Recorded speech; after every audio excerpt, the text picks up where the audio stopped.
Welcome back, everyone. In the previous video, I forged out this feather Damascus billet. Now I've got to make a couple knives out of this. I can make a couple out of it. I'd like to get one. I'm working on my Louisiana Custom Knife Show knives that's less than 2 weeks away right now. I've got these 3 fillet knives and a couple neck knives. I got to grind the bevels on the fillet knives and make sheaths for all of that stuff, and the 2 neck knives. The 2 neck knives, I just got to make sheaths for them. So first thing I'm going to do is go grind the fillet knives, get them knocked out, and then I'll start working on making a couple blades out of this feather billet. Thank you for joining. Please stick around.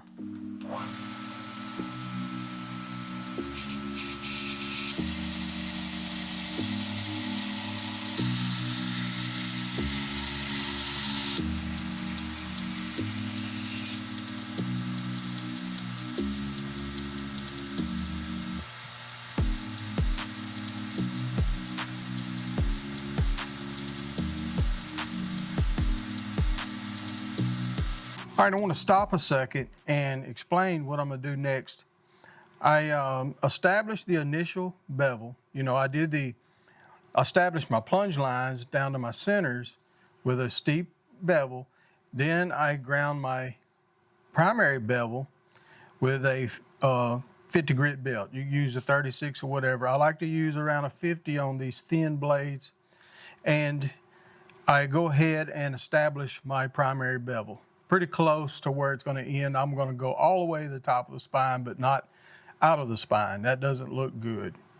So now I'm going to switch to a 120 grit belt, and I'm going to drop my platen out of the way, my rest, and I'm going to freehand up to 220 grit. And so I'll freehand these bevels. I got more control for me anyway, and it's something I tell people all the time. Jigs are great, and I don't have a problem with them as long as they work for the application. When you got curved blades like this, you can't put it on a rest and pull it across because you're going to hit on your rest, especially some of the curved blades I've got, like my swamp spike. So learning how to freehand is a good asset, and you can use it for a lot of other things when it comes to making knives, but I would definitely practice and learn. Nothing wrong with using the jig, use either or, but learn how to freehand. Now, once I freehand up to 220, I'm going to switch over to a leather-backed platen. I'm going to get in a little closer here. There's a piece of leather on here, there's a piece of felt, and then the steel. And once I get to those high grits, I don't want to risk burning the steel. This is a heat-treated blade, and it's a softer landing on your platen. You don't get belt bumps and stuff like that, but more importantly, if I have some kind of little mistake there, I don't burn nothing because I got a little cushion, and it just blends in so well. So once I get this done, I'm going to switch to that platen and finish them out. Then I'll hand sand them.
All right, I got them all ground and sanded.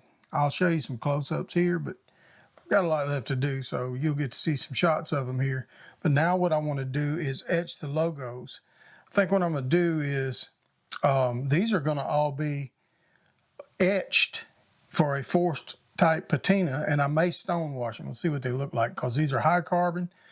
That'll give it some layer of protection along with keeping them oiled and things like that. But right now I'm putting stencils on them. I've got one set up over here. So I just lay out my ricasso area and where I want to center my stencil. And besides making sheaths, this is the second worst thing for me. I hate it. I hate fooling with stencils. If I had a laser, maybe I would like it a little more, but I can't afford a laser. I just use regular stencils that, you know, for transferring, etching on the blades. I get these made by somebody for me and put them on there. I'm going to electro etch them and clean them off, sand them, and we'll get ready to etch the blades. After that, we're going to be ready to put some handles on. Now these things are wicked. They're down to around 10 thousandths or less on the edge. I mean, it'll almost cut you now. They're pretty sharp. I mean, they've got a, you know, nice distal taper. They're a little stiff, but I personally do not like a flexible fillet knife. Not very flexible. If, you know, at one time we did commercial fishing, and I fish all the time and filleted literally thousands of fish. And what I don't like is deflection, especially if you don't like a big redfish or something. When you fillet it and that blade deflects up, you're losing meat on the other side of the spine. Just personally, something I don't like. You know, it's not right or wrong there for anybody, but I also use them for boning, and that's what I really like. You can really do some work with one of these. And but I have made, somebody wants a flexible fillet knife. It just means you use very thin steel. Flex has to do with thickness of steel, that's it. So if you want a real flexible knife, you know, get down to 1/16 and that thing will bow over. It's just up to, you know, personal preference there. Let's get these things etched and we will move on to etching the whole blades.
All right, so working on these handles, you've seen me profile the fronts of them, and I worked them up to 600 grit, and then I buffed them. Did a little hand sand in there with some 800, but they're polished, the fronts. Now what I'm gonna do is come in here and cut some bevels or some decorative scallop there, just bevel the whole front end of that bolster. You know, makes it ergonomic when you're using a knife, and just looks good. I've got a couple marks here for reference that I'll run these bevels down to, and then I will work them up to the same thing. I will get them up to 600, do a little hand sanding, and buff them. Now I do this a couple different ways. It depends on what I'm doing, but right now I'm set up on this flat platen with an angle about 45 degrees. Sometimes I do it over on one of my disc sanders and or a different grinder. I cut steel bolsters on here as well.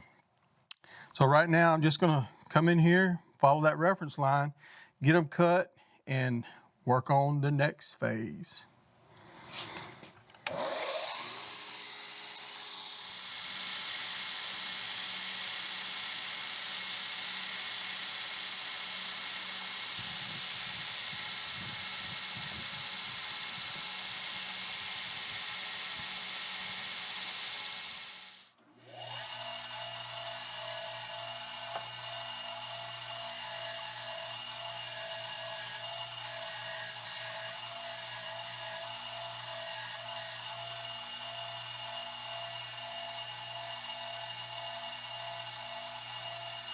All right, so we got our handles profiled on the front, got the bevels done.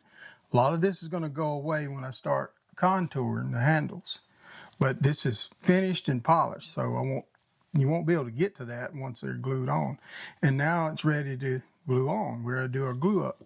But I mentioned this, I think, in the last video, something that I do to my handles, and this is what I do. I like to come in here. Of course, the pinholes are slightly beveled right here, chamfered with a chamfering tool.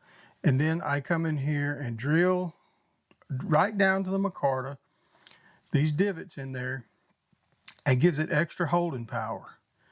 And that with the pins that are grooved, all of my pins are grooved.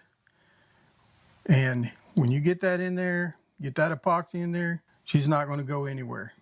I've never had any issues like this. Of course, I don't know if it's necessary, but I don't take any chances. You use a little extra epoxy because all that void has to be filled, but you got a good fit up. Now, I did not taper the tangs on these. They're 3/32. I'm not going to do that. These are beaters. They're going to be cheaper knives. They don't have fancy bolsters, steel bolsters, so I'm not doing that. And but they'll be high performing knives, and that's what we want, and at a cheaper cost. So we get these glued up, and then I'll pick up, we start profiling the handles.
All right, I think we got them ready to go. They're ready to sharpen. Actually, I need to make sheaths for them.